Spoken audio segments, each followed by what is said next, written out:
Kwanza ni kwa wekundu wa Msimbazi na Lunyas Club ya Simba ambao ilibidi ondoke alfajiri ya leo. Safari yao itakuwa ni saa 3 kamili usiku na itakuwa ni kuelekea pale nchini Morocco kwa ajili ya mchezo wao siku ya Jumamosi kuna koshoza michuano ya kombe la shirikisho barani Afrika wakiwa na kauli mbiu ya kwamba hii tunabeba. Hii tunabeba. Hii tunabeba. Na kuonyesha hilo kwenye msafara wao utakuwa na wachezaji 24, benchi la ufundi lenye watu 14, viongozi pia wengine wa club sambamba na mashabiki.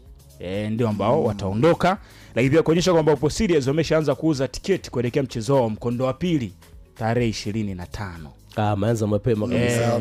Ambapo wameweka bayana kwamba tiketi za platinum zimeshaisha, special VIP pia zimeshaisha. Bana watu wako serious. Lakini VIP A hawatouza kutoka na tiketi za VIP A kwa sababu wanategemea kwenye yale maeneo utakaa ugeni kutoka CAF. Ndio. Kabla hujaenda mbali umegusia swala la mashabiki.